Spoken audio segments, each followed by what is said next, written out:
Coming to you from the HagmannReport.com studio, located in the Keystone State, birthplace of a mighty nation, it's your host, Doug Hagmann.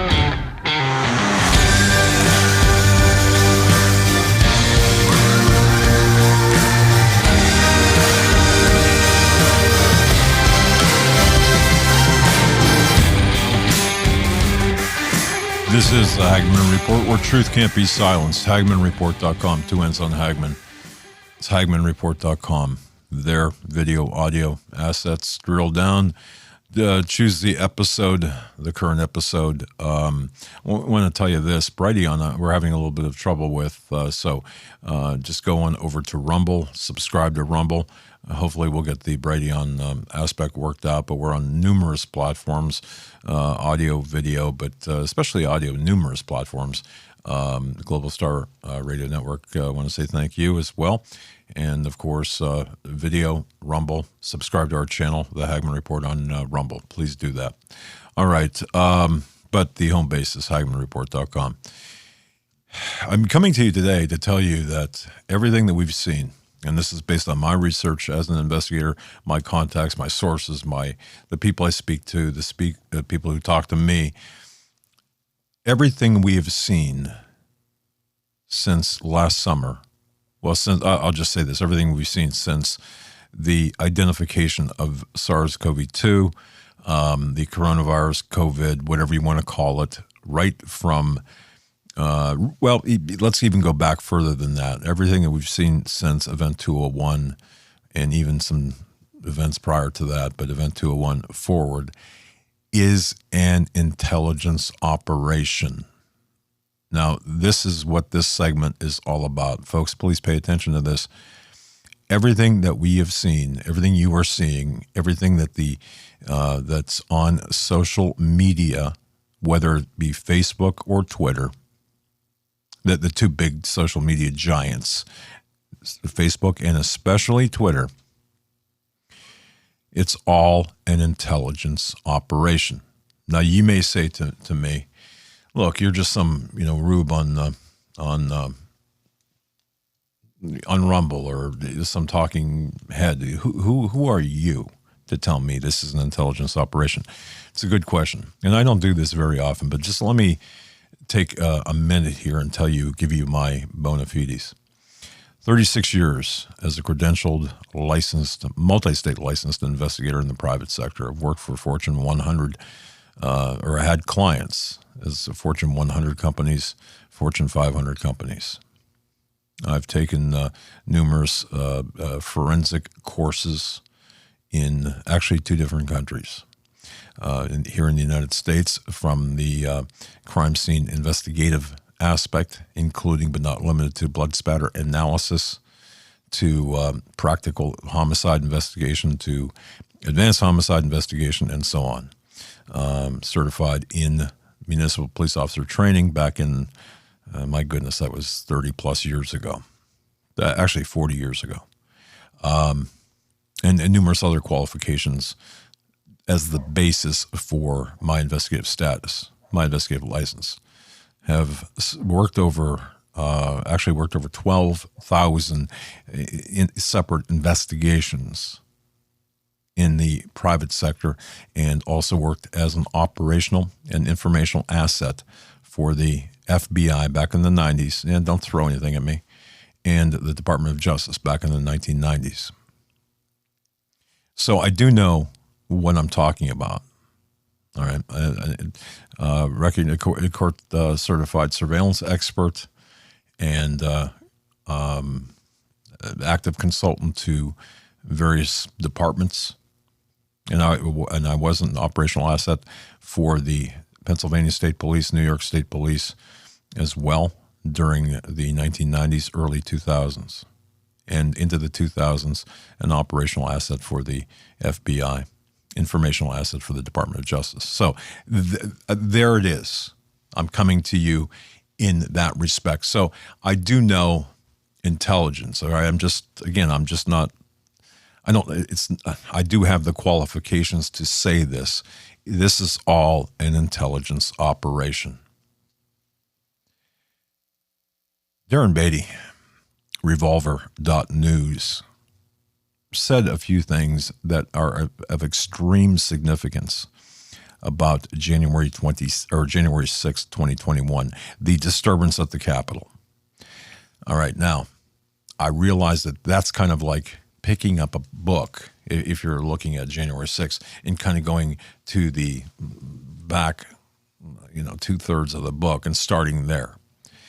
But I think this piece says a lot about the previous chapters of this book, in other words, the intelligence operation, and also shows where this is headed. And as I've been saying before, every show, we cannot take our eyes off of November 3rd, the coup that happened there. We must keep attention, focus, and pressure on November 3rd, on the activities that happened on that day and the events leading up to that day, specifically with the social media moguls like Mark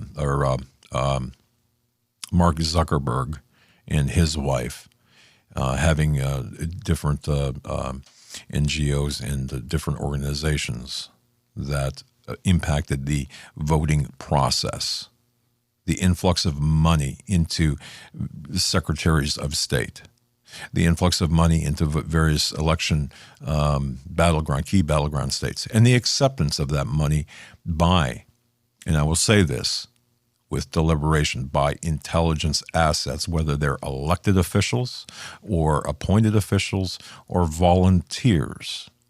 And you're going to see how all of this connects. But this is so important because everything we're seeing right now is an intelligence operation in progress. And who does the intelligence operation work for? Well, we know who they're supposed to work for. That's you and I, the American people. But when you're looking at the Five Eyes, now the global network of the intelligence operation, they're working for the globalists and the globalists only. They're not after justice. They're certainly not after the truth. They're after creating they're all about creating a specific narrative, and we're seeing that narrative take shape. So I'm gonna play right now, or have Eric play. Eric the Tech, how are you, sir? Doing good. He is good. He's again, my son-in-law and the master of many things, Eric the Tech. All right. He's got his own little fan club going. I don't know if he knows that, but he does. Do you know that? You got a fan club going. You got, it's like Elvis on stage, people women throwing their techies. Techies.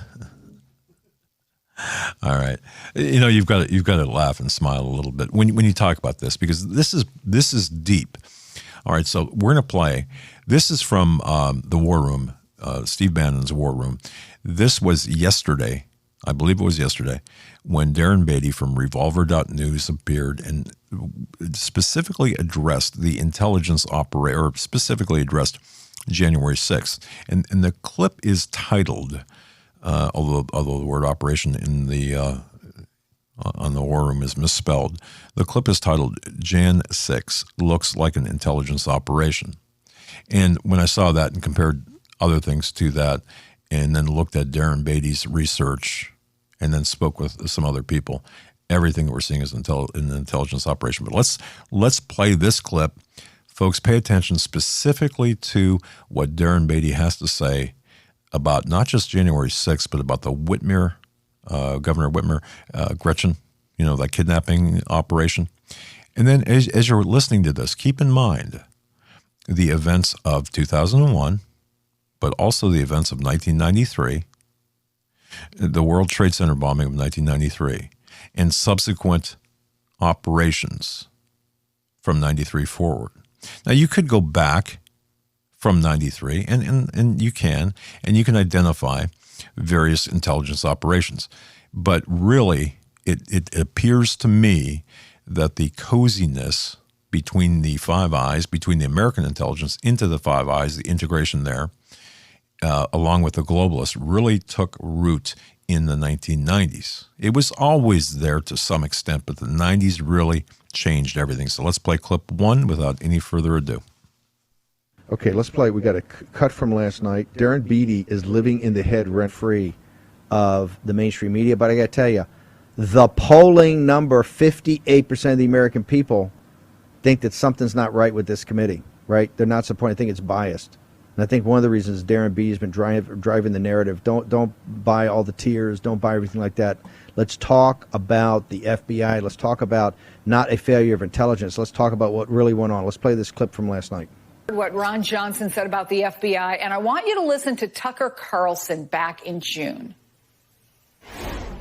So FBI operatives were organizing the attack on the Capitol on January 6th, according to government documents. And those two are not alone. In all, Revolver News reported that there are, quote, upwards of 20 unindicted co-conspirators in the Oath Keeper indictments, all playing various roles in the conspiracy, who have not been charged for virtually the exact same activities, and in some cases, much, much more severe activities as those named alongside them in the indictments. Huh? So it turns out that this white supremacist insurrection was, again, by the government's own admission in these documents, organized at least in part by government agents. I mean, Frank, if you want to say, huh? None of this, nothing that he said has been tied to any evidence. What's your reaction, though, when you hear those conspiracy theories, especially when they seem to take root with high-ranking elected officials like senators? Well, first, I'm troubled that we're even having to discuss this, but because it now seems to be an organized, orchestrated propaganda thread that we're going to keep hearing, the more our select committee in the House keeps getting to the bottom of the real facts. Let's go ahead and address it once again. Okay. I want to discuss this right now. In fact, I wish it was my mistake because I should have watched that because I wanted to have his response in the in that clip, and we cut it for time. It's my bad. But he goes on and lists kind of chapter and verse about the counter to Darren Beattie's reporting. So, Darren, I want to bring you in now, although we didn't have the chance to play that clip. You're inside his head, right? That this is an organized propaganda. He's troubled. Dude, you're going to be a lot more troubled. Hey, in come 2022, all you scumbags, and you're scum, and the rest of them are scum, you're going to have a bigger problem because you're going to see real investigations, okay, with real accountability and responsibility. Okay, so Darren, start off with what's the to and fro? What is his response saying that everything you had to say is nonsense? Well, from what I saw, it was the typical underwhelming pablum, basically the talking points, the completely inadequate talking points that we've seen for over a month now since our first bombshell report exploring FBI foreknowledge and involvement in 1/6 came out. This particular guy, he's one of the deep state's favorites. His name is Frank Fugliosi. And to give you a sense of his caliber, I would have to say he makes Michael McFowell look like Bertrand Russell. He is not one of the smartest guys. And, the ruling class, that's what they do. The ruling class, they pluck these people out of nowhere. They teach them how to use silverware. And then they've got a reliable person to spout their third-rate talking points reliably. Yeah. And that's what he's doing. And so if there was a portion of the segment that I missed, then I can't speak to that. But his answer that, Tucker should have checked unindicted co-conspirators, that's such a weak response. The issue isn't the specific phrase unindicted co-conspirators. The issue is whether any of the individuals referenced in those charging documents is unindicted on the basis of being a federal informant or a federal agent. And we narrowed it down in a subsequent report to one person that we find very interesting, Stuart Rhodes of the Oath Keepers, and we asked some very important questions that have yet to receive any adequate answer.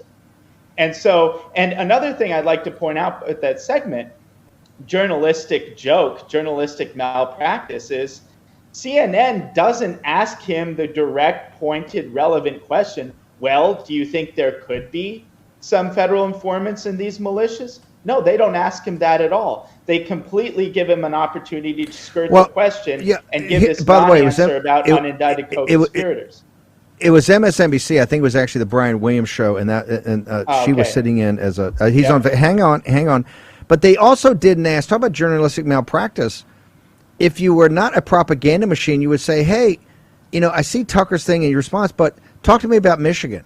What's the story with Michigan? Because Michigan, the kidnapping of the governor, of the 18 guys charged, 12 of them are government informants, including, I think, the top two. Is that correct, Mr. Darren Beatty? That's what broke this case open. That's correct. Let's look at the other one.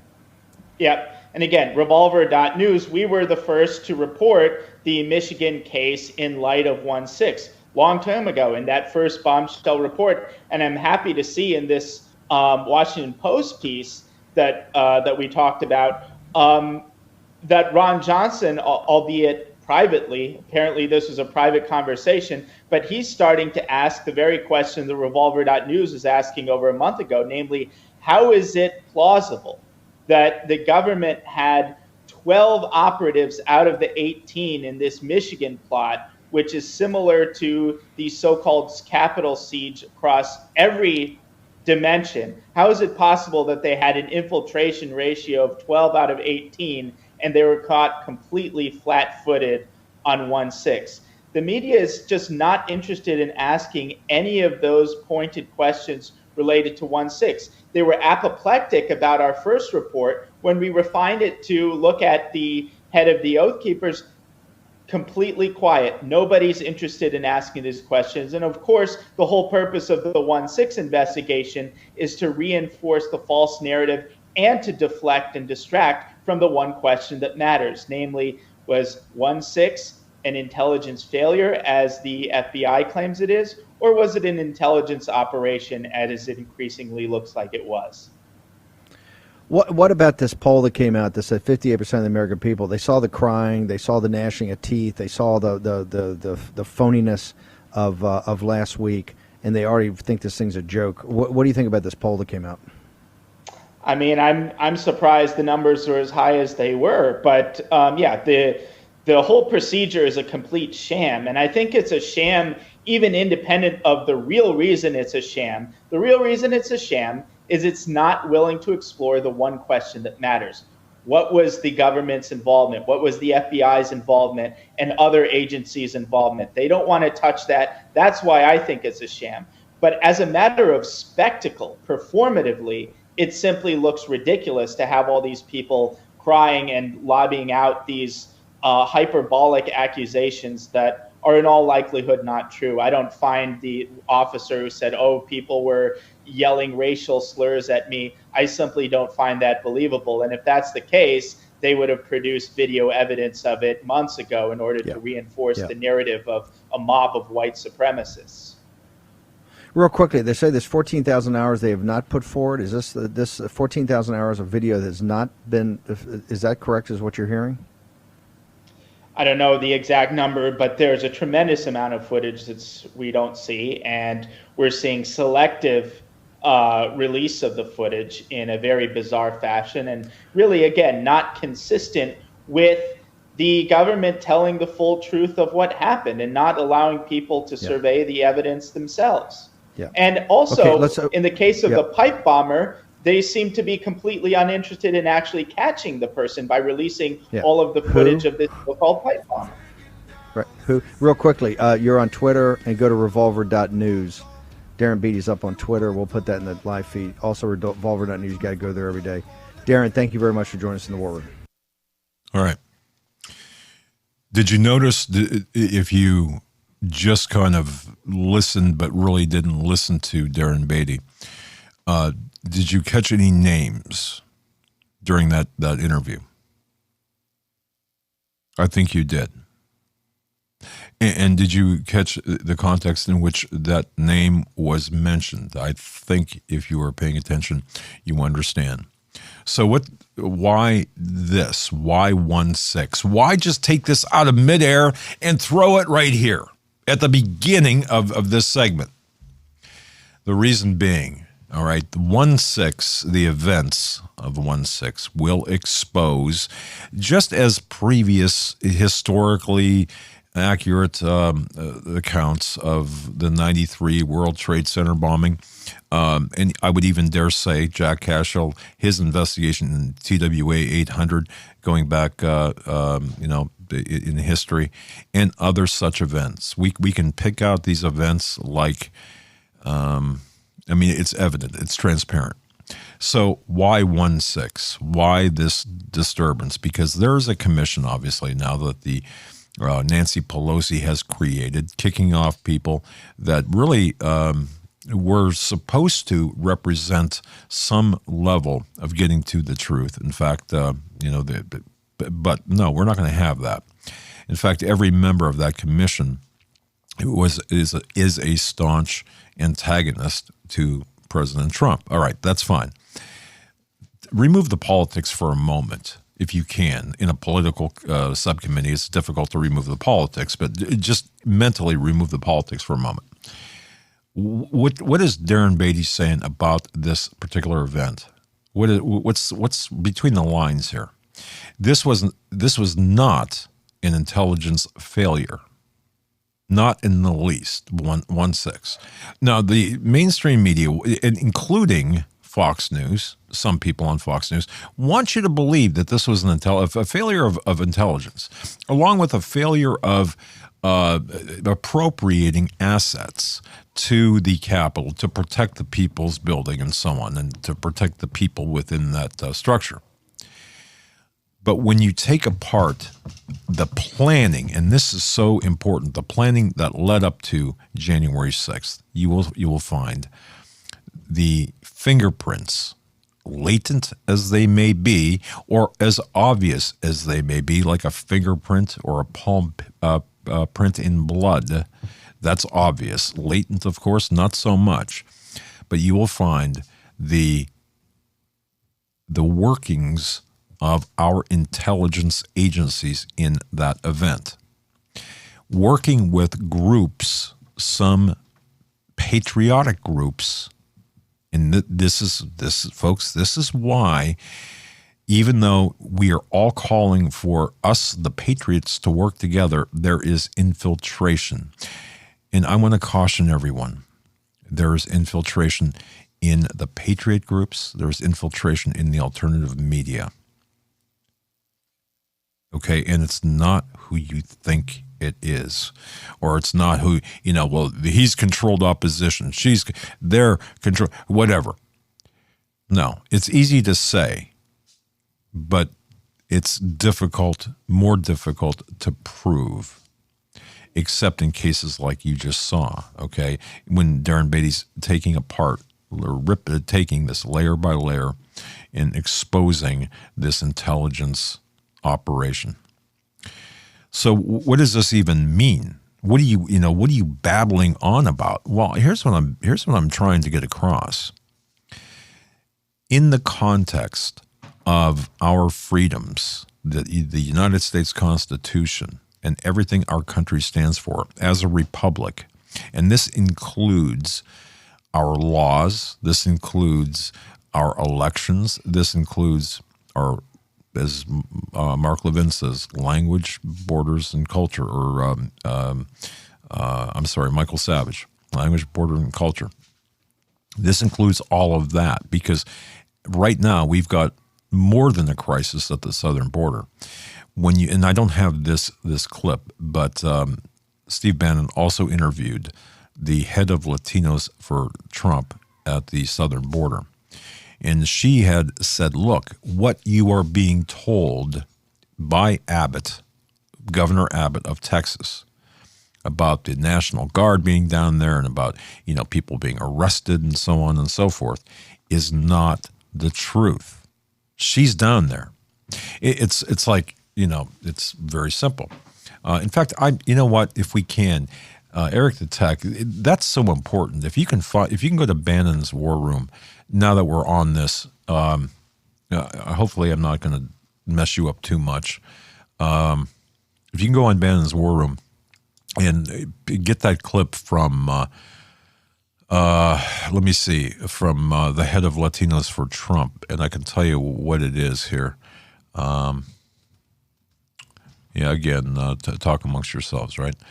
Let me give you the name of this specific clip, because it's extremely important and it fits in to what I'm talking about right now. Again, this is about. The title is "Border Patrol Has Lost All Control." I'm not sure if you're on that page or not. If you go down to August 3rd, Eric the Tech, can you see that?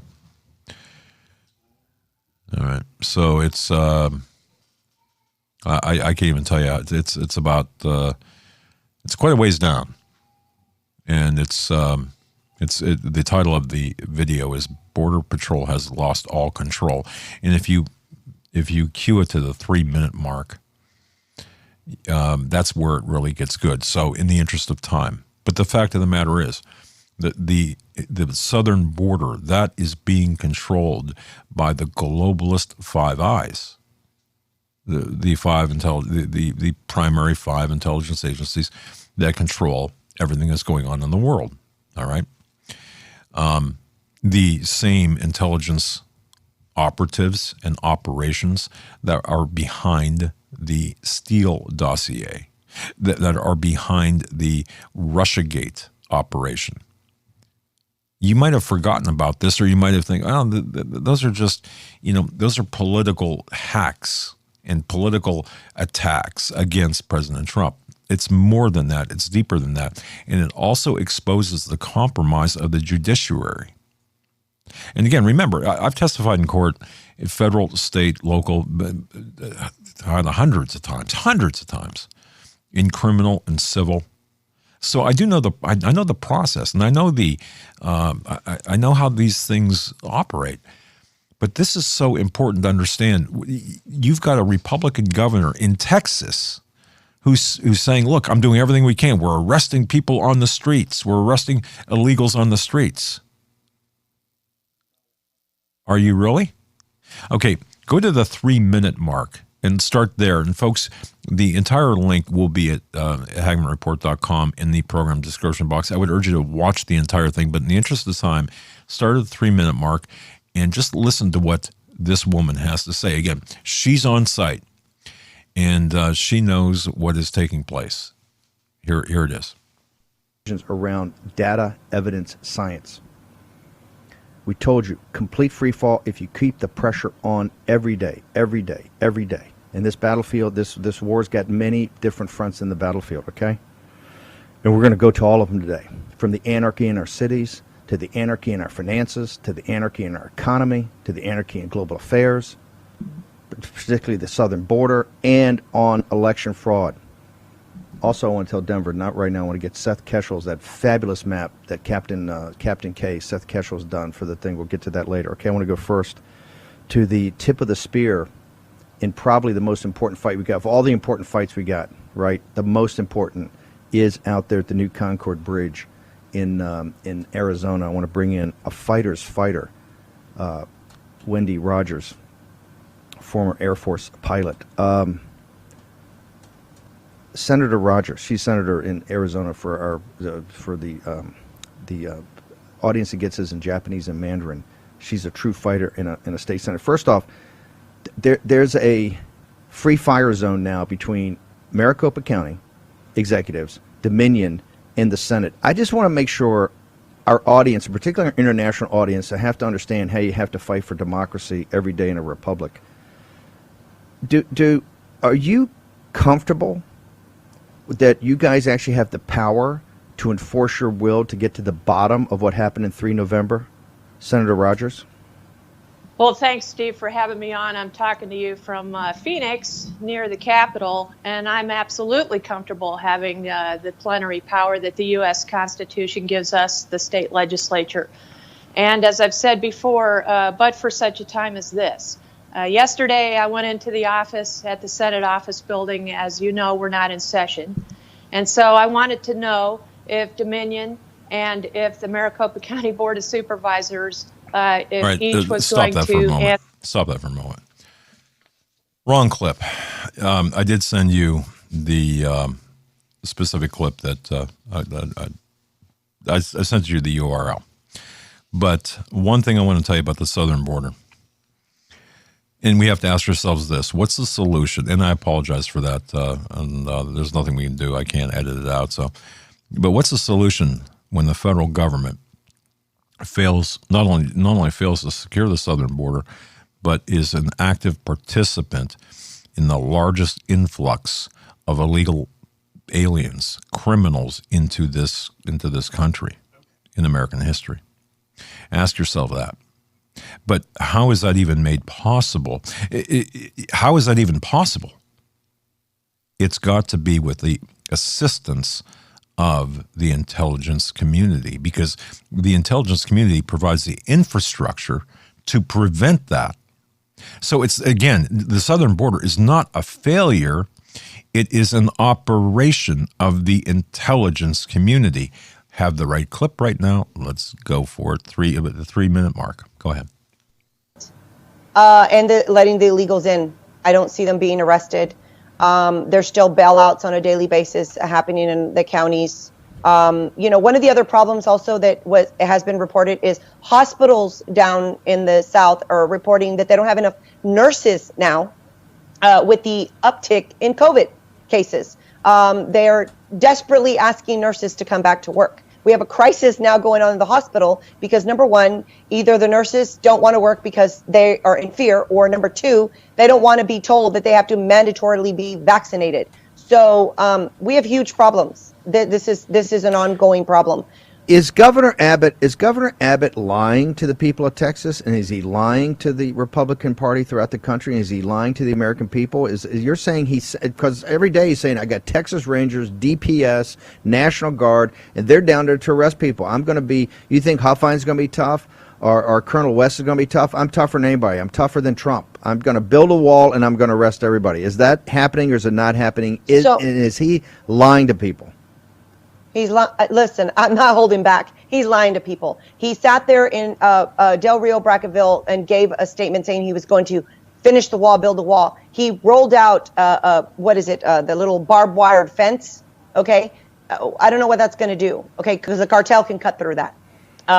That's not finishing the wall. That's not closing the border. Listen, he's not he has the 10th Amendment of the Texas Constitution that the sheriffs have been asking him to, lay down and use to his capability, and he won't do it. So we're still having problems, okay? And it's getting worse. We're in the 8th month. We've been sounding the alarm since how long? Steve, how long have I been coming here telling you we've got not a crisis, an invasion? We are being invaded, and no one is listening. Governor Abbott isn't listening. It's sound bites. We're tired of it. People don't want Abbott. There's anything but Abbott at this point in time. I honestly am supporting Huffines. He's got a clear plan. He says he's not afraid to use the 10th Amendment to close the border down. I want to see people who are going to come into office and actually do what we're asking them to do. We've had enough of these career politicians. Listen, Governor Abbott is smart. He was in our Texas Attorney General before. He knows the law. He knows the law. He needs to use the law. We are not going to look at this picture. This is what I'm telling you about. Does that look like people are getting arrested? Steve, there's nowhere to put them in the jails, even if you arrest them. These people are getting released without court dates. This is beyond control. When you have the Border Patrol telling me we've lost control of our border with no end in sight, what does that tell you? Does that sound like our governor actually did something? It's only getting worse. Bianca Gracia, how do people follow you on social media? How do people get to you to follow you every day? All right. The entire clip is going to be at HagmannReport.com. So you heard what she said. Now, I have, the privilege of having the acquaintance of someone who has the ear of and has been in the office of Governor Abbott. And we shared some conversation. Now, this is a while back, but we shared some conversation specifically about the handling of the so-called pandemic. And he said to me, look, and I'm paraphrasing now, Abbott is not listening and he's not doing what a patriotic American would do. All right. So this is why I'm telling you this is all an intelligence operation. And again, this is very solemn to me, because once the rule of law is gone, or the rule of law creates subsets within the population, we don't have a country. In fact, we have nothing more than a communist dictatorship that will be subjugated to a one-world government. All right. Because as Daniel Horowitz did point out in a recent column, I think it was a column today, in fact, it was titled, "The Only Solution to Border Invasion is for Texas to Remove Illegal Aliens." Well, you heard that's not happening. They say it's happening, but it's not happening. So, And don't forget, as Daniel Horowitz said, the Constitution is a two-way social compact in part between the states and the federal government. If the feds, if they are breaching if they're breaching it in order to violate the state of Texas, their sovereignty, California can breach it to invite in illegal aliens. Why can't Texas uphold sovereignty by removing the illegal aliens? That's a great question. And the answer, unfortunately, this column, the space for that column, doesn't really provide the answer and the connection to the intelligence operation in which we find ourselves. When you look at, just when you consider, just in Texas alone, the preliminary border numbers for July, that's last month, 205,000 illegal aliens were caught. They were apprehended. 200, that's almost, I mean, that's gaining on 250,000. And I ask you, how big is your city in population? Just asking. But those were the illegals who were just apprehended. And that's up from 188,829 in June. So right there, you're gaining on 500,000 in numbers, rounding up, of course. And in the Rio Grande Valley alone, you're looking at 8,144 apprehensions just over the last weekend. That's when you annualize that, that's at a pace of nearly 1 million just for one border sector. How is this even possible? It's all an intelligence operation. This is an invasion of the United States. Just like November 3rd was a coup, this is an invasion. The latest report from the Texas Department of Public Safety tabulates more than 573,000 criminal offenses committed by 344,000 criminal aliens. Let these numbers sink in. The link to Daniel Horowitz's article, I'll post it in the, again, program description box, only at HagmannReport.com if you want to follow up on this. 573,000 criminal offenses, 340 committed by 344,000 criminal aliens. And out of that 344,000, 235,000 were here confirmed illegally again. Now, between June 1st, 2011 and June 30th, 2021, a span of 10 years, listen to this, their crimes included 1,245 homicides, roughly, and I'm going to round up on these numbers, 67,000 assaults, 17,500 burglaries, 17,500 burglaries, 72,900 drug charges, nearly 1,000 kidnappings. Consider that in the context of human trafficking.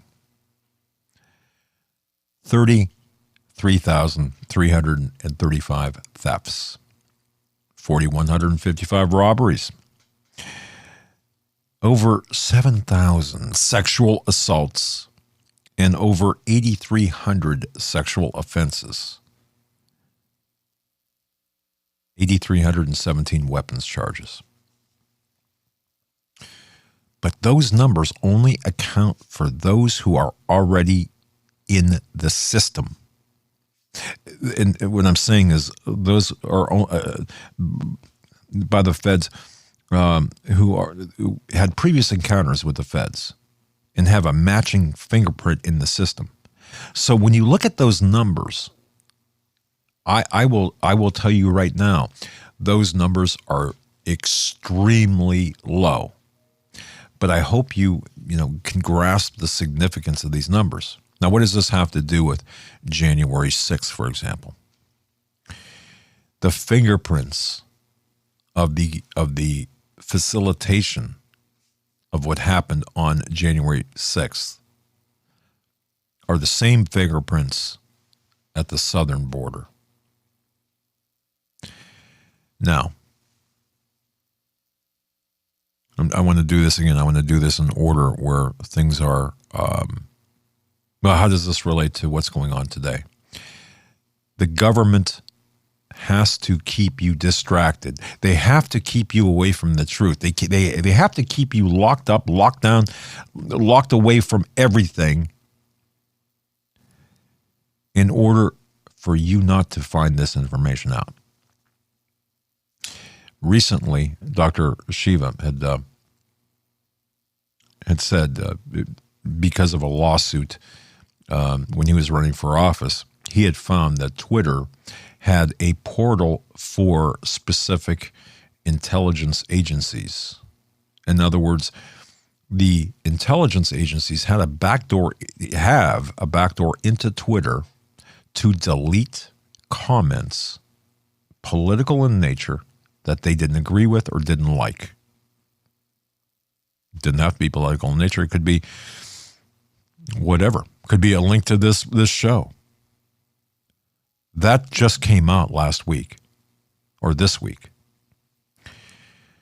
But the stranglehold that is on the American people and really on the West is really gaining ground. Now, this next clip, again, kind of ties the COVID stranglehold into pretty much everything. It kind of gives you an example. So they had to create this SARS-CoV-2 virus, and then it's not really that virus is a biological weapon. It is the response to the perception of the biological weapon, and I'm choosing my words very carefully here. So watch this next clip. This is, Eric the Tech, so we don't get screwed up here. This is clip number 2. This is from band.video. The COVID stranglehold tightens its grip. And again, look at this and understand the numbers I just gave you and understand the events of January 6th and really the entire Great Reset through the lens of the Five Eyes intelligence or the global intelligence apparatus. Go ahead and play clip 2. Giving in to having these chains put on you only makes them put the chains on tighter later. So that's why they squeeze and then release. Squeeze again, release again, but each time getting tighter. So by the time they've squeezed us down 2 or 3 times, we'll be at a level we'll never be able to get out of and won't be resisting at the key moment when they finally break our neck. And we're entering that neck-breaking area in the next year to 2 when they finally enforce these world IDs, when people are starving in mass, the borders are totally collapsed, and they're going to hold us hostage and say now, it's your fault you didn't take these pause IDs. It just for a second. It's your fault you didn't take these shots. Just pause it. Go back to that first video in your mind. Go back to the first video. January 6th looks like an intelligence operation. Who's fighting back against, which groups are fighting back against what we're seeing here? Think about this for a second. And you heard a name or a couple of names dropped in that. The groups that are fighting back against what we're seeing here have been infiltrated by intelligence assets. Continue with that. You finally give in. There's no food at the store. And you go and you take the shots. It's only going to get worse after that. Just like all these people that took the shots because they were, quote, heroes, that was going to make them invincible. And now they learn they're actually the super spreaders. They're the ones causing it. The countries that have the highest rates of inoculation have the highest rates of death and disease because it's all a trap. It's all a spiritual delusion. What you have to do is go back into the 1970s when swine flu was an issue and they came up with the swine flu vaccine. And I was working in a hospital as an orderly at that time, taking care of patients that had developed this neurologic problem called Guillain-Barré syndrome in response to the swine flu. And we lost, I think it was somewhere around 25 people. And the United States, which didn't have a campaign of we're in this together and we care, 25 people was enough for the U.S. Population to get involved and for mainstream media, 60 Minutes, to do a story on the swine flu vaccine. Now here we are in 2021 and we're a great loving society and we're all in this together. And mainstream media doesn't seem to have an interest in covering a story about tens of, 8, 9, 10,000 people in the U.S., 12,000 in Europe. I don't just say this stuff to sound shocking. When I say they want to kill you and your family, that's their goal. This equation has 4 factors, a little bit of multiplication. So you've got to thing on the left, CO2, that you want to get to zero, and that's going to be based on the number of people, the services each person's using on average, the energy on average for each service, and the CO2 being put out per unit of energy. So let's look at each one of these and see how we can get this down to zero. Probably one of these numbers is going to have to get pretty near to zero. That's back from high school algebra, but let's take a look. First, we've got population. We have 100 million people in this country, John, who are eligible to be vaccinated, who are not vaccinated. We've really got to get those people to change their minds, make it easy for them, convince them, do something to get them to be vaccinated, because they are the ones that are propagating this outbreak. They hear Fauci, and they see these other liars on TV saying this lie. 99% of people dying have not taken the COVID shot. And notice now even Congress said, give us those statistics. That was a week ago. They won't do it. It does not exist. It's off Cook numbers, where they counted from the beginning of the fake pandemic in January of last year into January of this year when the inoculations began. And for the first month, they did not ask someone who had been inoculated, who was sick at the hospital, to do a COVID test, because that was, quote, the CDC directive. That's how they took statistics. So they did not put any deaths from anyone else in the database to then create that fraudulent number. That's now confirmed. There is no way for physicians to enter into the computer system when patients come into the hospital or clinic that they're having an adverse event to a SARS-CoV-2 vaccine, although there is for MMR, there is for influenza, but there's no code to enter in for the patient has an adverse event. Pause that right there again, please, if you don't mind. You will remember, folks, if you've been listening to this broadcast, my conversation with a physician, I'm not going to identify the physician, who said the physician who has hospital privileges, in fact, at 2 different hospitals in the area in which he practices, had said the directives came down that they are not to ask the, quote, vaccination status, end quote, of any admissions for people with, for example, deep vein thrombosis, pulmonary blood clots, heart issues, whatever. Okay, now the reason I had played this specific clip, and you can watch this. In the interest of time, I just wanted you to see the context. So what does SARS-CoV-2 have to do with January 6th, aside from the obvious? I'm digging deeper here, and I hope you're following a little bit. Just as the patriot groups, just as alternative media in some avenues have been infiltrated by intelligence assets or assets working for the intelligence agencies, and they don't have to be paid. They can just be allowed to exist on various social platforms. So has the groups, the reporting groups, they're being controlled by the intelligence agencies. Our politicians are being controlled by the intelligence agencies, either by reward or by threat of exposure to a specific compromise. You may remember back in the 70s a popular 1-hour television drama, Lou Grant. Remember that? There was an episode, a specific episode, where everyone in that newsroom, it was about a newspaper, and Lou Grant was the editor of the newspaper, Ed Asner, a liberal freak. But they were all shocked to learn, and this is back in the 70s, that every single outlet had a CIA operative or asset built into the publications or the TV stations or whatever media outlet or the magazines. Compare that to what was said by the former CIA director. I think it's William Colby. You know the quote. So what is taking place here?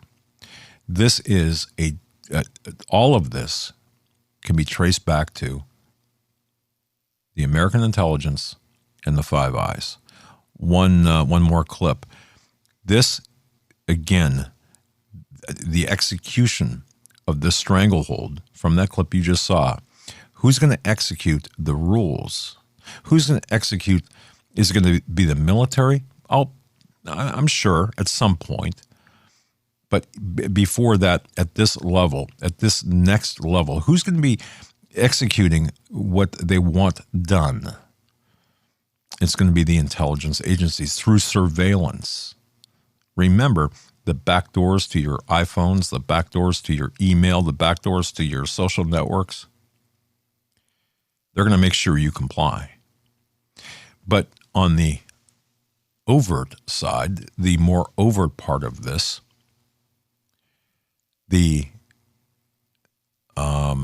how can I put this? I guess this would be the trial phase of the public rollout of the death grip that you just saw is being rolled out here not here, but in New York City. Watch clip 3. De Blasio announces first in the nation policy requiring COVID vaccinations for indoor activities. And again, I'm connecting some dots here, but go ahead and play that one. So today I announce a new approach, which we're calling the Key to NYC Pass. The key to New York City. When you hear those words, I want you to imagine the notion that because someone's vaccinated, they can do all the amazing things that are available in this city. This is a miraculous place, literally full of wonders. And if you're vaccinated, all that's going to open up to you. You'll have the key, you can open the door. But if you're unvaccinated, unfortunately, you will not be able to participate in many things. That's the point we're trying to get across. It's time for people to see vaccination as literally necessary to living a good and full and healthy life. The Key to NYC Pass will be a first-in-the-nation approach. It will require vaccination for workers and customers in indoor dining, in indoor fitness facilities, indoor entertainment facilities.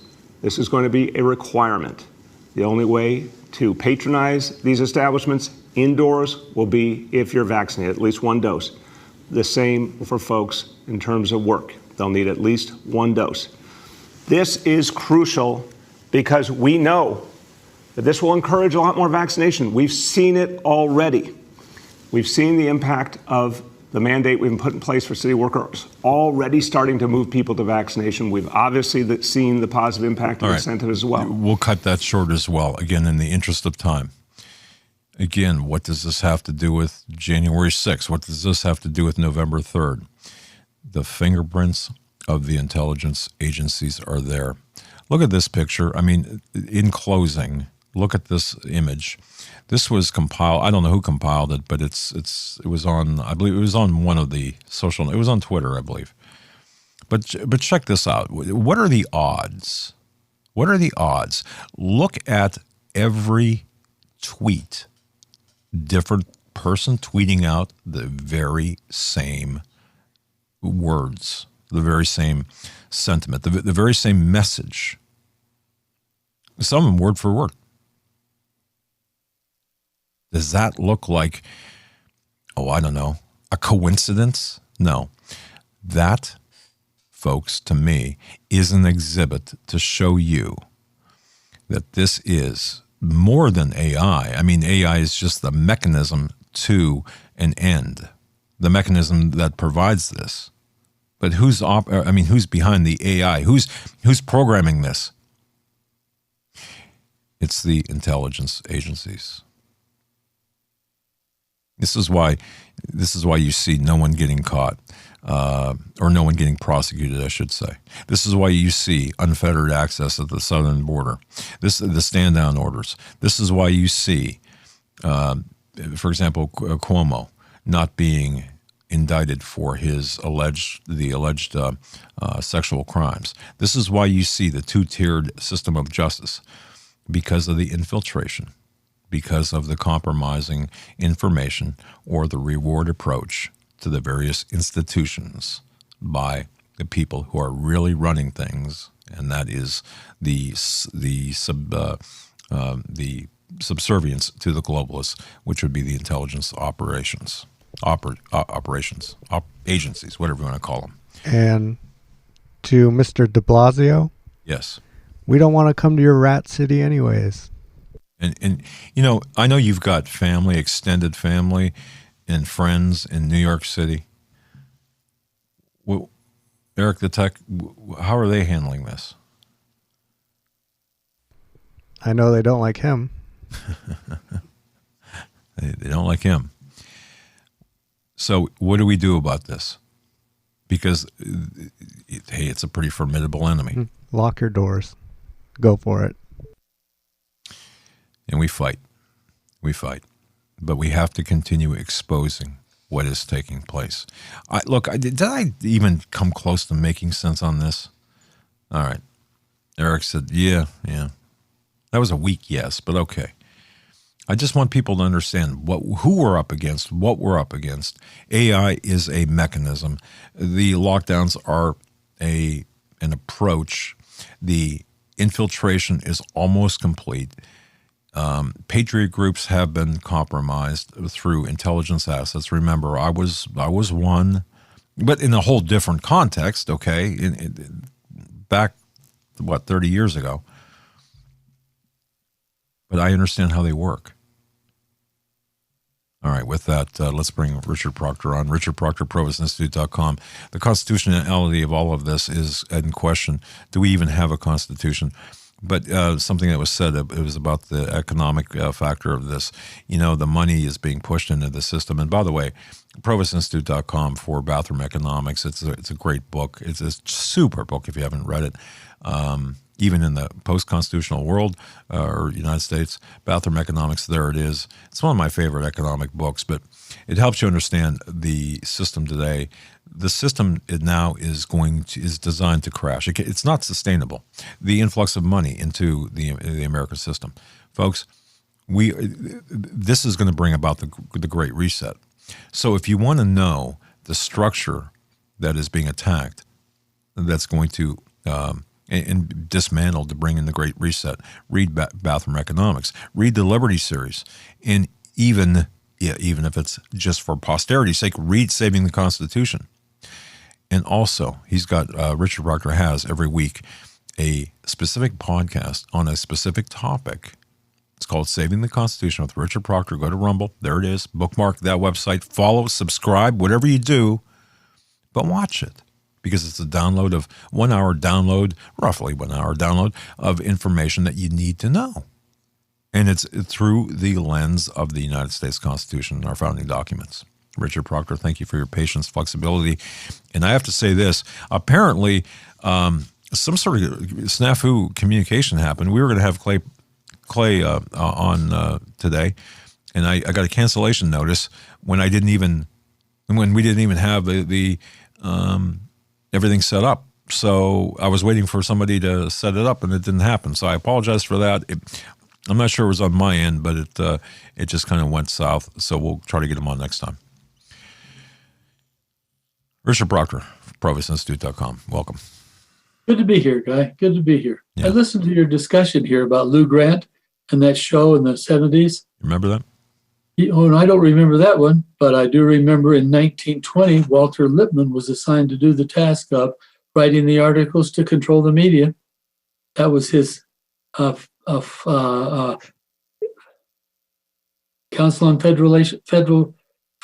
on Federal Relations, FDR, or whatever the initials are. CFR, Council on Foreign Relations. That's it. He was assigned that task in 1920 to control the news. Yeah. And our buddy Alan Drury wrote about that in a book called Capable and Honored, to show the people what's going on in the news. And that's way back in the 50s the book was written. Yep. And in the 20s, Walter Lippmann had that assignment. Anyway, guys, I just want to say this. It is your history. The stuff that you point out in history is so important for people to understand, especially young people today. I beg of you, folks, if you're parents of younger people, middle school, high school, please introduce them to Richard Proctor's material and the material of which he speaks. Go ahead, sir, and the time's yours. Yeah, I mentioned the other day somewhere, I don't know where, I mentioned things so many places, that every family with children or grandchildren should have a copy of both the Constitution, if you can keep it, and easily understood economics. Just one copy per household works because you can use the book over and over again with different children as long as you take out the answers and allow them to answer on sheets of paper. Folks, they need to know this stuff. They're not getting it in school.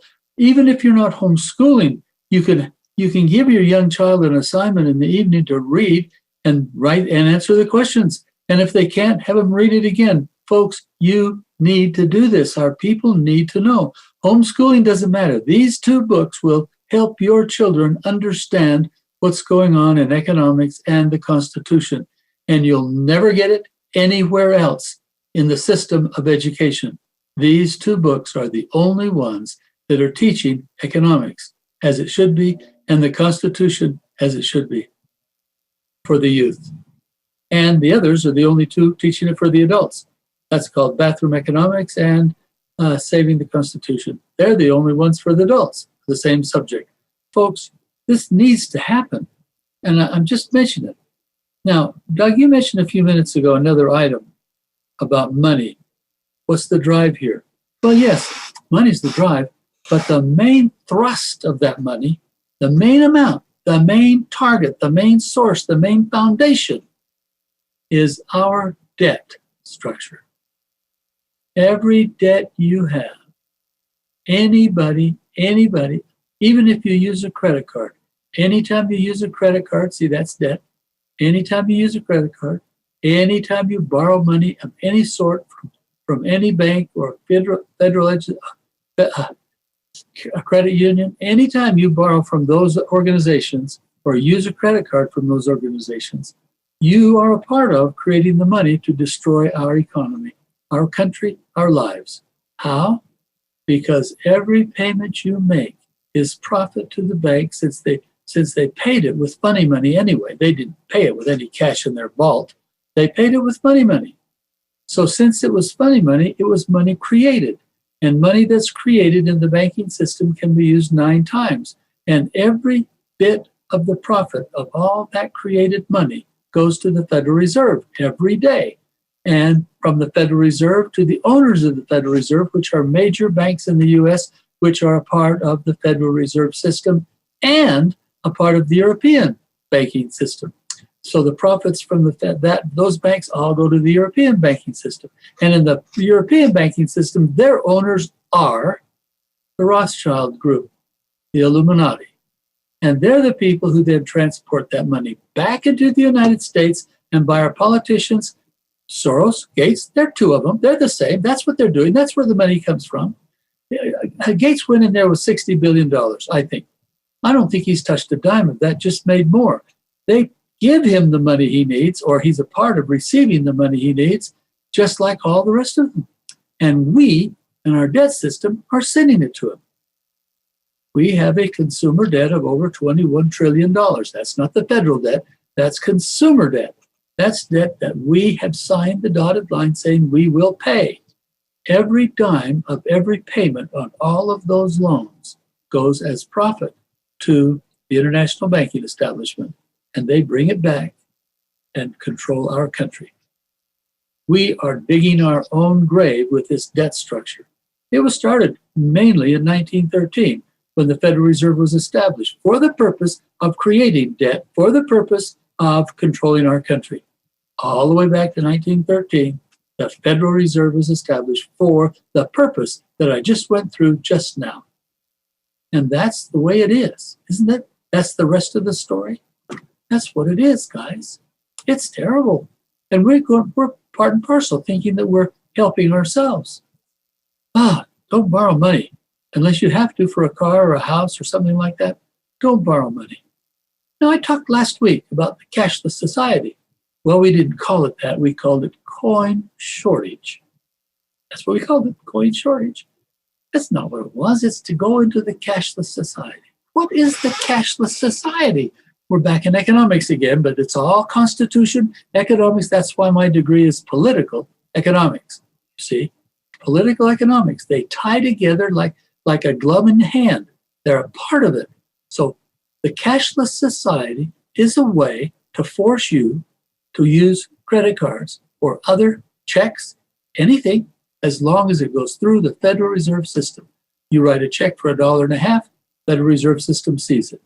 You use your credit card for $1.50, the Federal Reserve System sees it. And they know where you are, what you're doing, what you're buying, and who you're buying it for. But if you use cash, here's a $10 bill, give me back $9.95 in change. They have no idea you did it. That's why they don't want you to have cash. All right, so what's the answer? Use cash anytime you can, and they can't track you. Now, I know we're going to use cash. You got to have a wheelbarrow. You know, it's American Flyers. I mentioned that before. American Flyers, those red wheel little wagons that we used to carry around as kids. You got to have one of those with all the coins in the back so that you can go in and use cash. Plus, you have to have your wallet jam-packed with every $1, 25, 10, or 20. They don't have anything above a 20. So if you're going to go down and make a $600 purchase, your wallet's really got to be full to make a $600 purchase. That's 30 bills of $20 each. Yeah. Wow. Now, I saw this going on in Brazil. I saw it. People were going to the bank. The conto was the highest bill. It was 1,000 cruzeiros. Conto, 1,000. But that was the highest bill there was. But the exchange rate of $1 was 230, so $4 bought a conto. That's nothing. $4 is nothing. And a conto is really nothing. We sometimes paid our maids in the neighborhood of 400 or 500 cruzeiros each time, so a conto is twice. That's how it worked. You just heard, didn't you? Did the math. We paid our maids $2 a month. Yes, it was not a bad deal. Anyway, here we go. Those people would have cardboard boxes when they went to the bank. You know, 8.5 by 11? No. 2 foot by 4 foot by 1 foot deep. That kind of cardboard box. And they took elastic bands and put the 1,000 lira notes, the contos, 1,000 lira notes, 10 in a bag, 10 in a folder. And then they put it in stacks in the box. I saw the boxes. I saw the stacks. That's what's going on. They want us to have to use cards, and they're trying to destroy the use of cash. Brazil had cards to use rather than just cash, because they didn't have those. This is 1960. We didn't have them yet either. But if they had cards, then they would use the cards rather than carry the box. And that's the goal. Right now, they want you to stop using cash. They like it when you do a 5-cent package, a 5-cent purchase with a credit card. They like it because they know you're going to use it for everything. Think about that. A 5-cent purchase with a credit card, a 5-cent purchase with a check. Oh my, the checks to process, they'll cost $1 anyway by the time the banks all run, all the people that handle all the stuff that goes on. Checks cost $2 or $3, maybe that high to process everything, but they want you to use them nonetheless so that they can know where you were, what you bought. And it's all very clear. Now they pretend like it's for advertising, and it is, but more than that, it's for Bluffdale, Utah to keep track of you so they'll know what you're doing in your life. And if that's okay with you, congratulations. It's not okay with me. I carry a wallet with my credit cards in sleeves so they can't track the sleeves, the cards where they go. You know, that chip allows them to track you every time you drive through one of those cameras in the intersections. Bingo! Because you have a card in your pocket. They can track you. It's called tracking the population. Now, all of this wasn't available when I wrote the series, Liberty series. I don't know which volume it is, but keeping track of the population is a major section in one of those, which brings me to another point. You know, my mind goes like fury, and I hope you can keep up. Here we go. I do a program on Patreon every third Tuesday, 9 Eastern time. Now, we've only done one, and people were there, and we answered questions, and we chatted, and that kind of stuff. Now I'm going to start a program so that people will know kind of what we're going to talk about. I'm going to begin Volume 1 preface and go through every section in the Liberty series all the way to the last section in Volume 6. Each month we'll cover some part and work our way through the volumes. Why? You can read them. I don't have to do that. No, I want you to get a feel of why I wrote it. Why did I write that preface in Volume 1? What's the background? Why did I do that? Then not only that, in that preface, you're going to find that the governments have killed millions of their people. Well, that's an easy statistic to roll off your tongue. What does it mean when you're one of those people? Just one. And I'm going to try to help people understand the actual meaning of these statistics, the actual meaning of what's happening, the identity of who's doing it to us, and why they are doing it. All of these. But I want them to get right down in the emotional part to understand in reality how it would affect you individually if the same thing happened in the United States. And it is beginning. So I'm trying to help people understand precisely what it's like for them when they get involved or would get involved in one of these things. Folks, this is a scary time. It's biblically quoted. Yes, it is. So we're ready for it, right? No, we're not. No, we're not ready for it. You know, I mentioned this. I guess I mentioned this on the podcast yesterday. The Lord knows all, past, present, and future. He knows it all. So today is 2021. He knows exactly what's going to be happening in 2030 because the future's in front of him, past, present, and future. That's what omniscient means, everything. So here we have the Lord. He knows what's going to be happening in 30. And if we're bad, he knows that what's going to happen to us when we're bad. Bad means we follow the dictates of the dictatorship of Washington, D.C. So I said to the folks, let's fake him out and let's do good so it won't happen. Then I said, well, that's tongue-in-cheek, because if he knew everything, then he would know that we were going to try to fake him out and it would be good. And so then it will be. He knows it all. He wants us to have the good at the end of this course. He wants us to have the best possible lives. He doesn't want us to live in a dictatorship. He wants us to have the best possible lives. And all he wants us to do is live the commandments, specifically the 10 that Moses got off the mount. Those commandments, specifically. You know, they're tough to do. Don't kill anybody. Don't lie. Don't steal. Don't covet. You know, those are the kinds of things it says. Honor me. Worship me as God, not Wicca. Those are the kinds of things it says. Don't worship an idol. Worship me. Graven image. Those are the things he says. Let's do those things. By the way, what could be an idol and a graven image? Your RV could be one. Your boat could be one. Money could be one. So you got to be careful about what you define as graven image. Some people are worshiping money and their boats and their trips and their weekends. Get in the car, go out. But on the weekend, we got to stop and do this, this, this, and this, and this. Oh, folks, are we living the 10? Just the 10. And if we're living the 10, he considers us righteous people. Therefore, he'll bless the nation if there are enough of us. Sodom and Gomorrah didn't have enough, therefore they're not with us anymore. Only 4 left the city. Only 3 got to the mountain.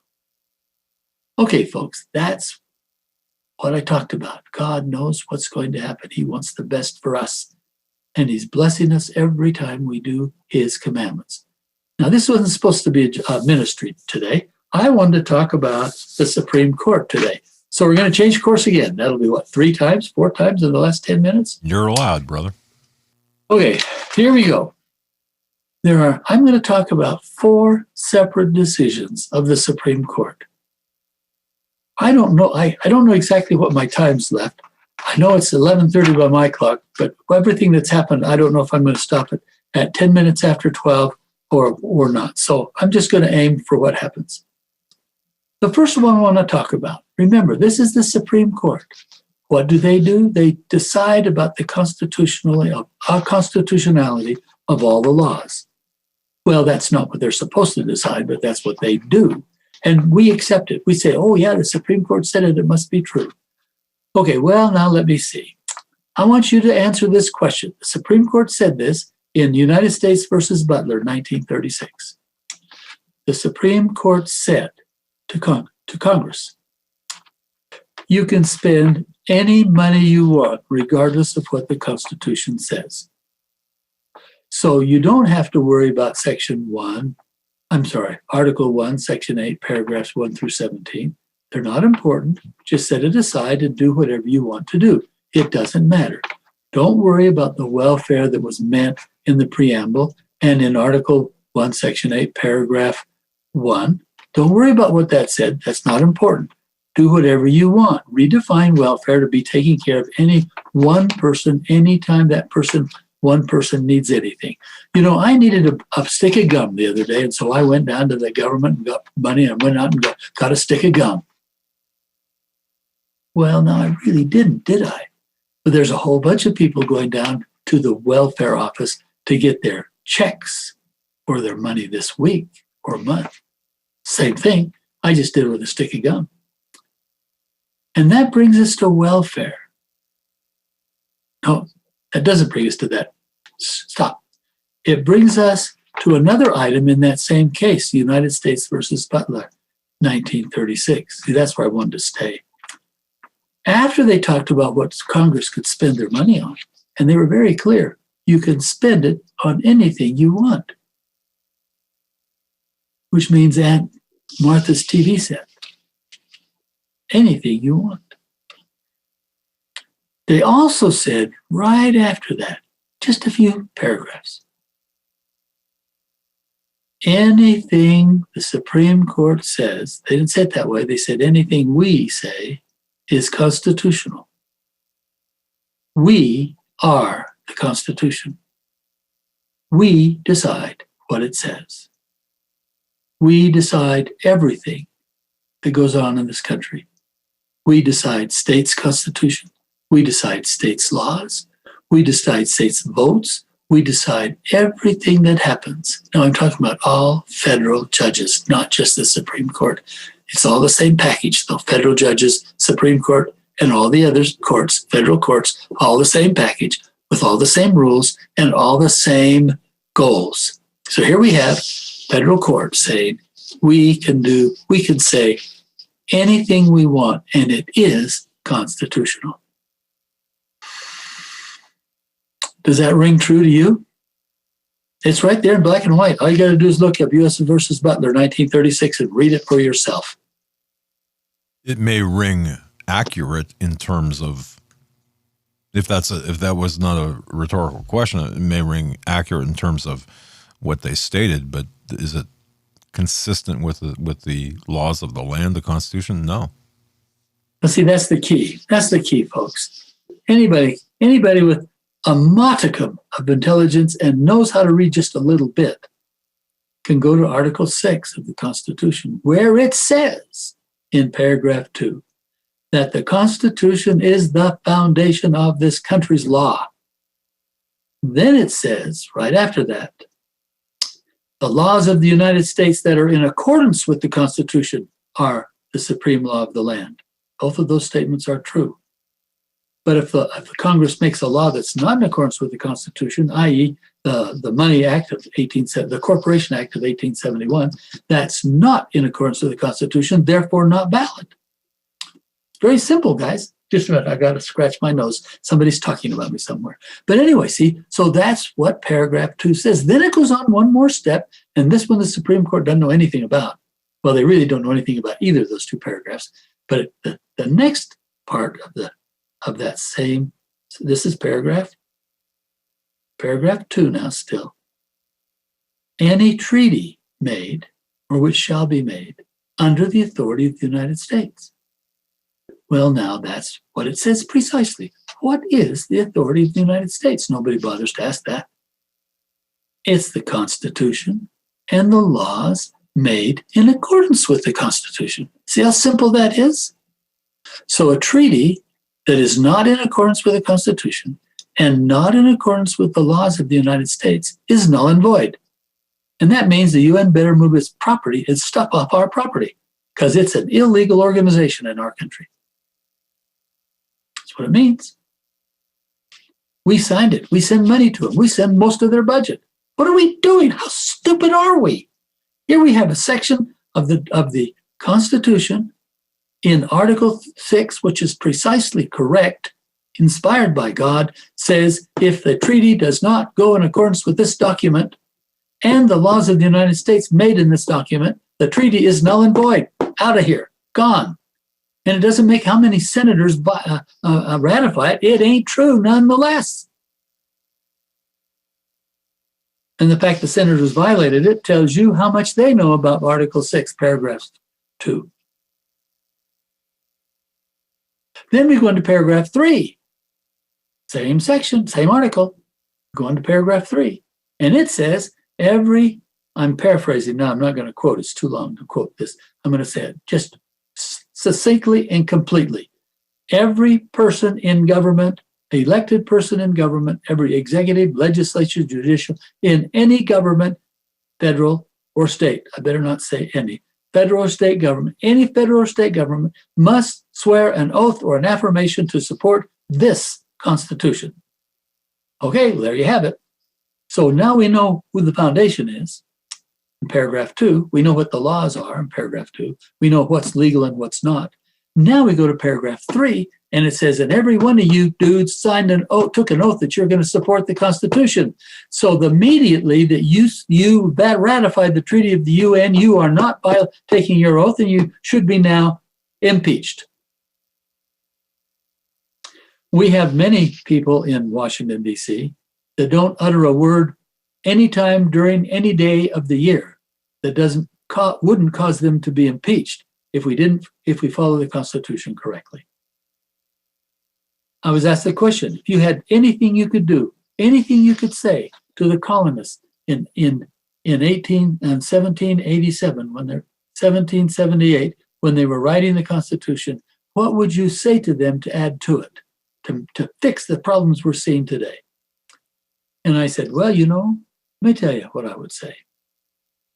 I would say, follow the Constitution. We don't need anything new. It's all there. All we have to do is follow the document.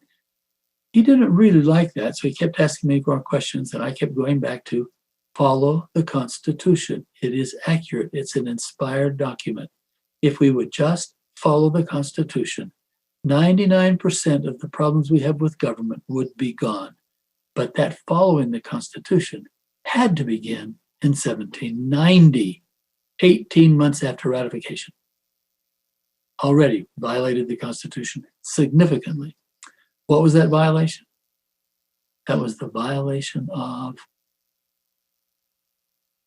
the number of representatives in Congress. I'm not precisely sure. This is in volume 6, but I'm just going to guess at it. Should have had 160, 161, 139, 140, and we had 60. What happened to the others? They violated the 30,000 rule. They changed it to 50,000, didn't ask anybody. And that's what the number is, 50,000. And 50 or 60,000 went up all the way to the Civil War. Never 30,000. And it's never been 30,000 since. Now, it's interesting to note that there was a Bill of Rights amendment. It was actually the first one in the list they sent to Congress that revoked the 30,000 and changed it to 50,000. And it never even saw the light of day. Again, that same group of people in the convention threw it out just as fast as they threw out the other one. Yet they were already violated. It was already violated in 90. And we're talking now when the Bill of Rights went to them. Oh, guys, this is really something. We have one group of people, the convention itself, saying absolutely must be 30,000. We have another group of people, the government itself, saying no, it's 50,000. And guess who got away with it? The government. And the Constitution lost. And that's the first violation. And it's been getting worse and worse today. It's not 30,000. It's not 50,000. It's not 100,000. It's not 200,000. It's not 500,000. It's 800, nearly 800,000 representatives should be in, no, let me rephrase that. 800,000 people per representative, and 10,000 to 11,000 representatives should be in Congress. And we have 435. We're going to need a bigger building. Yeah, well, yeah, we would. Football stadium would work just fine. And if anybody's watched the Star Wars features, they're going to see Star Wars. I'm sure it's Star Wars, not Star Trek. Could be either one. So in one of those two, you're going to see a whole cadre of people out in little rooms all the way to the top of the building, and that's their represented planet representation. We don't really need a building like this. We got computers. Right now I'm talking on Zoom. I have no idea what you're talking on, but the whole world is seeing us and can, if we cooked up a few more things, they could feed back questions to us and we could communicate with each other. It can be done. They don't need a bigger building. They just need to use current stuff and bring their computer stuff up to date. So stop spying on us with computer stuff and fix your problem with computer stuff and get 10,000 representatives there like you're supposed to. And then we would have our representation. But right now, taxation without representation of 1770s is in vogue in the United States and has been since 1913. Taxation without representation began in 1913. There you have it. We're not complaining about it, though. The colonists knew better, but we don't. Now, that's what the Supreme Court has done to us. In anything we say is constitutional. So they already told Congress they could do whatever they want. And now they said, anything we say is constitutional. That whole discussion just now was about that sentence. Next. Wow. Let's go to another. I just want people to understand how important what you just said is, especially in light, and I'm just going to drop this here, in light of the decision about eviction moratoriums. I'll just leave that there. But what you just said, oh my gosh, that's so important. Continue, sir. Please. I would ask you to please continue with what you were talking about moratoriums. Help me know that for sure. Okay. How can I put this? The Supreme Court ruled because of the scamdemic, the eviction. Okay, so the courts ruled that you could not evict somebody who was behind on their rent because of the emergency declaration regarding the that, and that went to an upper I'm really court. up to date on that. Okay, so now go ahead. The Supreme Court. Now I'm not familiar with this, so I'm just guessing at what you're saying. The Supreme Court has ruled that that's completely constitutional, right? Yes, depending on which question, how you were asking that question, but yes, that's constitutional. Yes, go ahead. In other words, the Supreme Court, in their wisdom, has told the people and the banks and the finance agencies that they cannot collect rent, or they cannot collect money against its rent too, against money that the people owe them for living in the home they're living in or the apartment they're living in, and that's constitutional. No, they said that they can evict. Let me just pull this up because this is so important. I don't want. That's backwards. Okay, that's backwards. See, okay, here's again.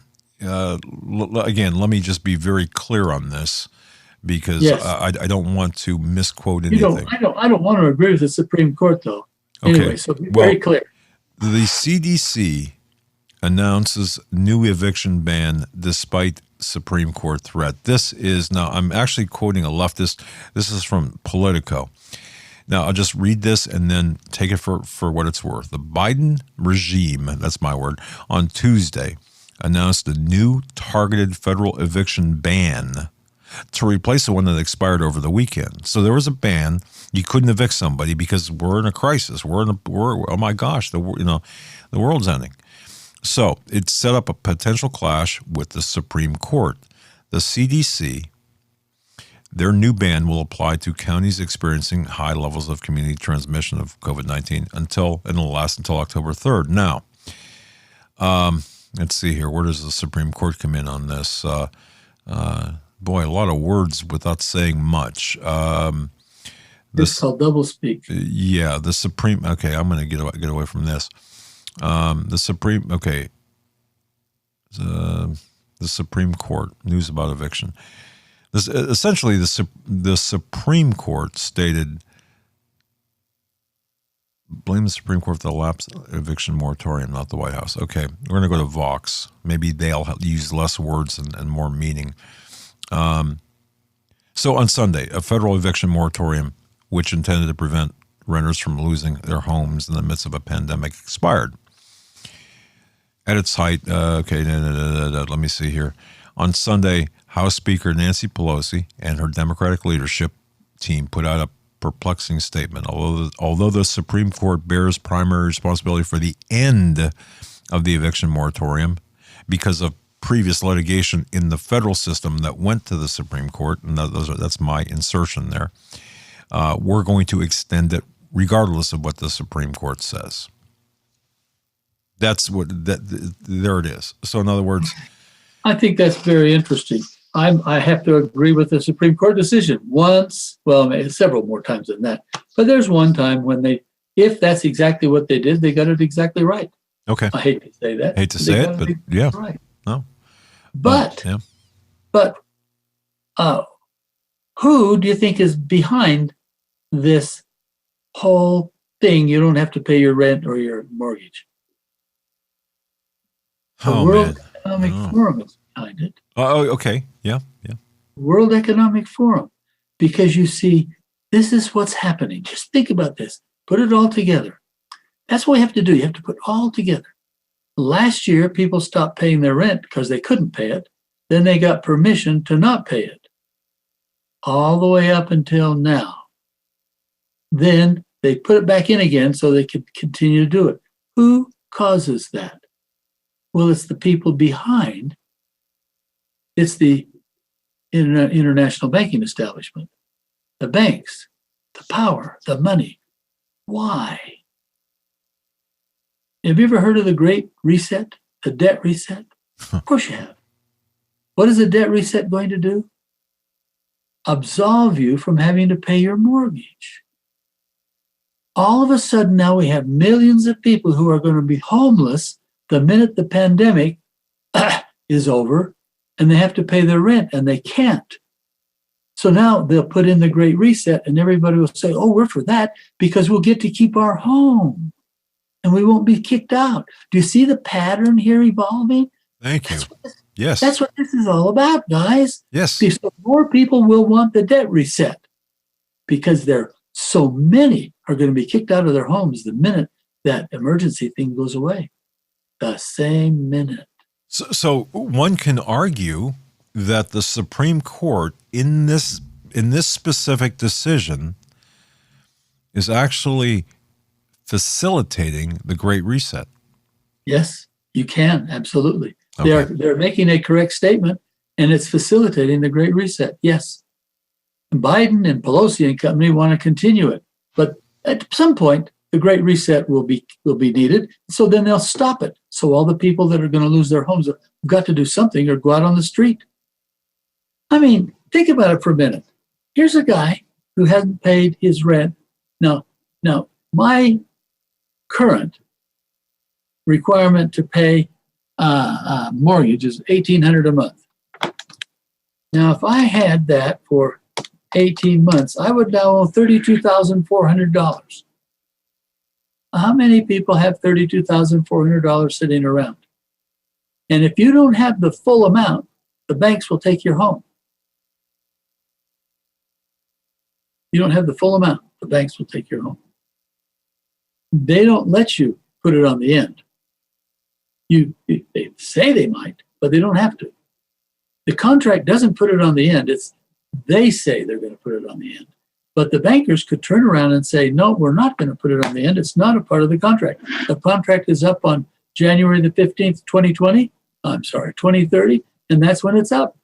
We're not going to add another year and make it 31. You're going to pay it now or you're out. Then here comes the Great Reset.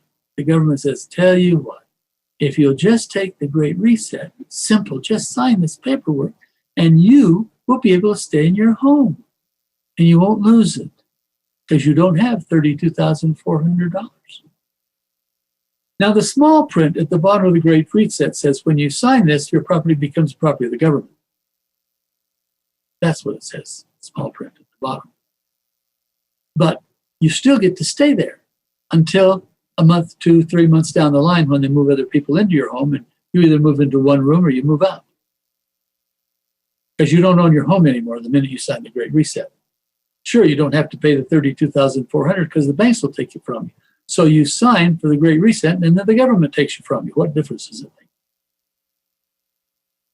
Folks, we're being snagged in every way possible. And it's all being controlled by the same group of people. All being controlled by the same group of people. You must understand, this is economics, this is politics, all put together. And you've got to see both sides as they mesh and become one to your detriment. And unless you understand these things, you won't understand what's going to happen. Oh, my. So there is no difference, and we've said this before, and I just want people to really understand this. You know, we talk, or the big Democrat Republican. No. It's globalist versus populist, or it's actually the globalist versus everyone else. And that's it. Exactly. You know, and by the way, communism is not the. I can't remember who said this. If it was you, communism is not the end game objective here. Communism is a stopping point to the global governance. It is a means. That's socialism. When you get to that, it's socialism. Because socialism means the government controls everything. Either they own it or they control it. Fascism means that they control it. Communism means that they own it. But the end result is the same. They do what they want with it. So they'll just take your property. And that's what they did in the 20s in Russia. They just took the property. Now, they didn't go down and take the shack of the poor guy. They went up and took the wealth of the rich guy, of which everybody in the United States is, whether they know it or not. Everybody in the United States is among the rich guys.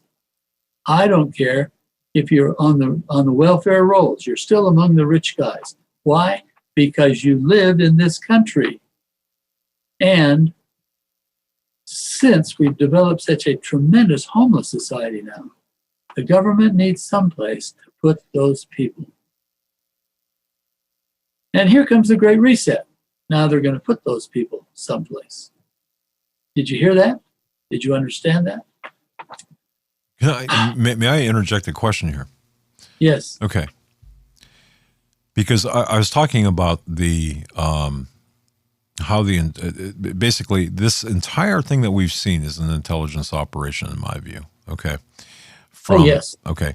Now, we could not have gotten as quickly to the point where we're at had it not been for this SARS-CoV-2 pandemic and the response to that. Yes, that's right. That's right. We're there because of stuff started in January 20. Right. So this was diabolically planned out by the likes of globalists like Gates and Klaus Schwab. Gross. Okay. Right. So you're going through the numbers. You're going through the names. Okay. So, and this ties back to the Liberty series that you wrote. These are different generations, but the same groups to the same end.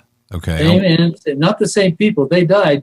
Some of them died in the 1700s. Nonetheless, their children are still of the same ilk because they live lives of tremendous luxury, and they don't want to lose that. Okay. So this makes sense to me. And folks, look, Again, I want to reintroduce Richard Proctor, provistinstitute.com. Follow him. Bookmark that website. It's in the program description box. Subscribe to his Rumble channel. Get his books. But I'm telling you something. Listen to what he's got to say, because he is, again, I like connecting dots. I like taking boards with yarn on it, index cards, and connecting the various people. Support them on Patreon. There it is, right there. It's an easy thing to do.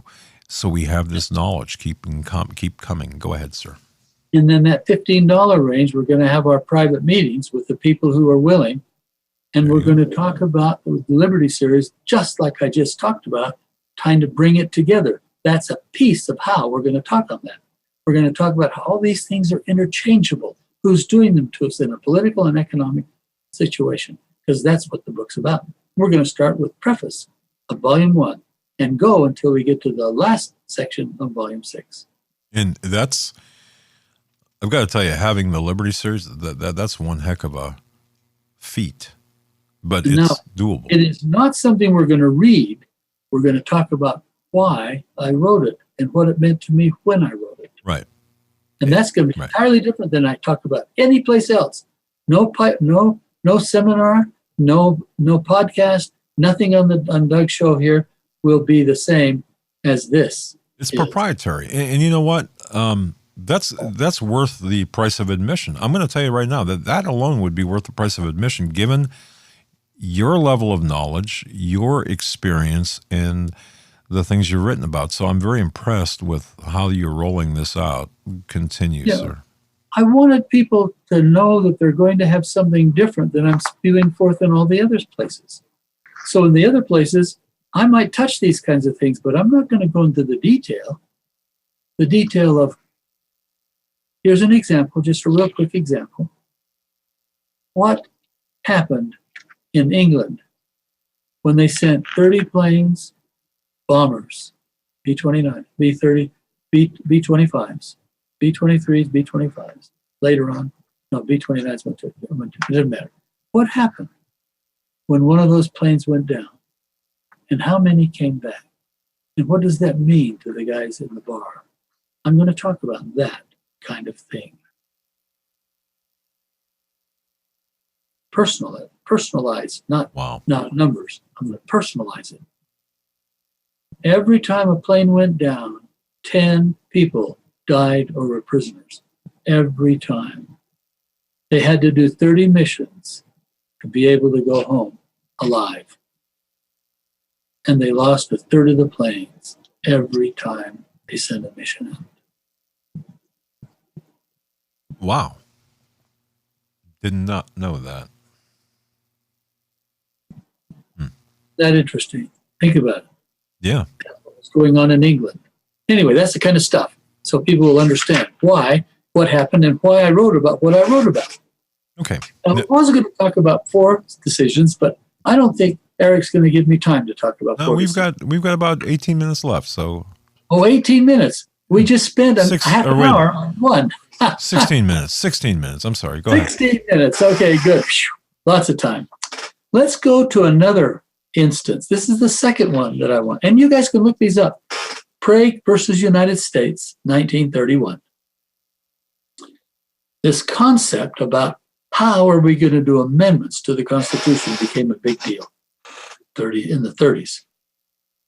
Probably because of all of the stuff that was going on in the Democrat stuff with preparation for and inauguration of Franklin Delano Roosevelt and all the banking stuff he did.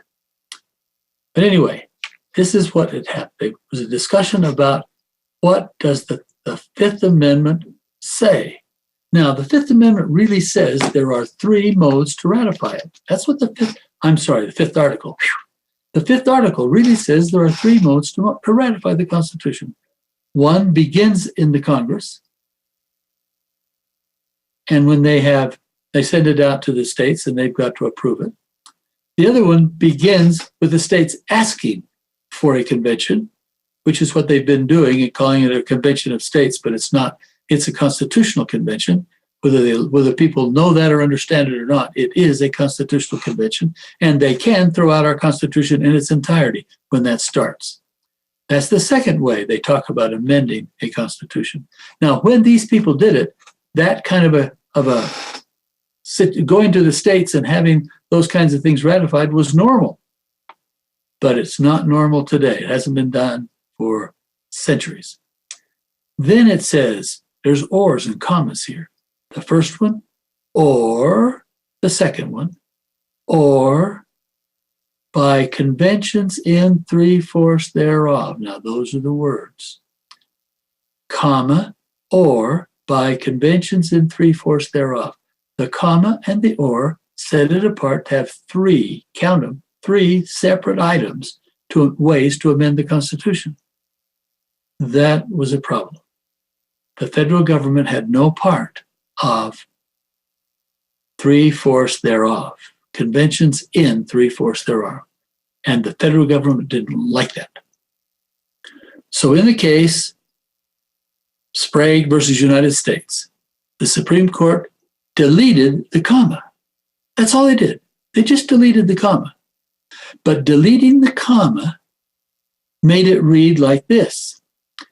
As part of the, I'm reading from the Constitution now directly, starting at another point, which in either case shall be valid to all intents and purposes as part of the Constitution when ratified by the legislatures of 3/4 of the several states or by conventions in 3/4 thereof. No comma means there's two ways.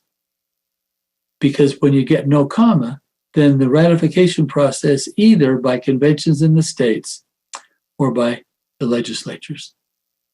When you take the comma out, that's what the ratification process is. When you leave the comma in, now there's a third way to amend the Constitution. Without the comma, there are two ways. With the comma, there are three. And that's very important. Why do you think the colonists put a comma there? That's the why. You guys realize the what, who, where, when doesn't make a bit of difference. It's the why and the how that really matters. Now we're going to look at the why. Why did that comma get stuck there? Let's think back in the Constitutional Convention, 1787. They had what we know today as, or what they knew then as, Federalists and Anti-Federalists. Now, they didn't mean the Anti-Federalists weren't for the Constitution and the Federalists weren't for the Constitution and they were against each other. No. It meant Federalists, I want big, strong federal government. Anti-Federalists wanted strong state government. That's the difference. Big states wanted Federalists. Small states wanted states. That's the difference. And okay, so the push now is for if that was today, the Federalists would be pushing for, obviously, would be pushing for this. They'd be on the side of the globalists, the Federalists would. And I know that's really a broad brush statement. But it's exactly precise today, too. Okay. Who are pushing hard for all the democratic stuff? California, New York. Who are pushing hard against it? All the small states. It's the same thing. Small states are responding to their people, more rural, more responding to their people. Big states are city states that have become socialized and they don't care. They want to have more and more socialized stuff. Give me more stuff. That's kind of the broad brush of what's happening today. It's the same division. You see, guys, things just come around. They don't go once and never see them again. They just come around, but in different frameworks. So here we have anti-federalists and federalists in the convention, just like we have in Congress today. Although everybody in Congress today is a federalist. But anyway, so then the states were giving up power. Every state in there knew that they were giving their power, some of their power, to the federal government. Every state was aware that they were giving away some of their autonomy, and they didn't want it to happen. That's why the Constitution's written how it's written, to prevent the federal government from destroying our liberties and the states' rights. That's what the 10th Amendment's all about. Government, you can't do it if it's not written there. Well, what did we just read? U.S. versus Butler, Supreme Court said, doesn't matter if it's written there or not, you can still do it. Anyway, so that comma, removing of that comma, set it up so that there's only two ways to do it. And the comma was placed there so that the states retained power. And that comma, taking away the comma, took away states' power. The states had power without asking the federal government anything at all. They just did it, and it became an amendment. But in 31, Congress said, the Supreme Court said, no, we're going to take the comma out. Now you can't do it without asking Congress. There's only two ways now. Just that simple. Just that simple. Everybody understood that was doing this in 31. Nobody understands it today. Today they think there's only two all the time. Never been more of that. I've had more arguments than one with people who read this and say you don't know what you're talking about. That's ratification. Now, the comma or means it's not ratification. It's a separate item. Take the comma out, it isn't. That's very important. The Supreme Court did that to get better control of the people, keep the states under control. They already knew that nobody's going to follow the 10th Amendment. They have the 10th Amendment because they haven't been following the 10th Amendment forever already. By the way, here's an item. Here I have a copy of the Constitution. Now, if I went through this document with a red pencil and underlined everything in this document that's been violated by the Supreme Court or the federal government or the political parties or the state governments or the state political parties or whatever's going on with these kind of, and the political parties means DNR. If I went through this book and just underlined all the things that have been violated by those groups, those three groups, and foisted upon us as true, this book would be all red. There would be no black in it. Wow. I'm sorry, guys. All red. Yep. Why would it be all red? Because we didn't stop it. We listened to the media. We listened to the sound bites of those who were for something that they knew it wasn't right, but wanted to sell it to us. 16th Amendment, for example, they wanted to sell it to us, so they said, sound bites now. It'll only apply to the rich. It'll only apply $100,000 or more. It's only 3%. It'll never touch you. You don't have to worry about it. The rich will pay their fair share. Those sound bites went all over the media, newspapers everywhere. And the people said, I want them to pay their fair share. I don't want to be bothered by it. I don't make $100,000. I never will. Oh, if the rich will have to pay for stuff. Oh, this is really great. Let's pass this so that we can have all those benefits. And they did. Before the year was out, they lost them all. All. The number dropped from 100,000. The percentage went from 3 to 7. No one was free of it. Everybody had to file. And the IRS came as a way to enforce that. Private organization too, by the way, and not a part of the federal government. It's private, IRS, internet. They're in Puerto Rico, right? Oh, I don't know where they're located. I just know it's a private group, part of the Federal Reserve, a branch of the Federal Reserve. It's all working together, guys. All of this is one thing. All of it is. The IRS only applies to us, but the Federal Reserve only applies to us. But the international guys called the World Bank and the IMF, International Monetary Fund, and the World Bank, and the main banks in Switzerland, they're the main central banks in Switzerland, they're all for the whole world doing exactly the same thing everywhere else. We're the only people that have rights codified to prevent these things from happening. Therefore, we are the only people that they really want to get to. They got to everybody else. It's easy. It's tough to get to us. We still believe a little bit in the law. The people. a little bit in the law. People in France, they're protesting. People in other places all protesting. They haven't got any guns. They can't do anything but protest. And here comes the military with guns, shoots them. Or not. But it's there. The threat is there. The direction is there. The meaning is there. In Russia, they did shoot them, i.e., slice them with their sabers. They did. They protested. They got permission to protest. They passed out pamphlets. They got permission to pass out pamphlets. And then the government sent the army in to whack them all up when they did. Folks, that's exactly where we're headed. Oh, by the way, that's in Dr. Zhivago. You can see that event portrayed in Dr. Zhivago. That's exactly where we're headed. So the peaceful protests that we have. Let me give you an illustration. January the 6th, people were in Washington, D.C. on the grounds, the grounds around the Capitol and around Congress, all that grounds on the big grass place, and they were down at one end and the other end. Oh, yes, they were there. Now they're political prisoners, 400 or more. They're stuck in political prisons with no recourse or nothing. That's precisely the same thing that happened under the czars when they had a protest against what was wanted, the czars, against the czars.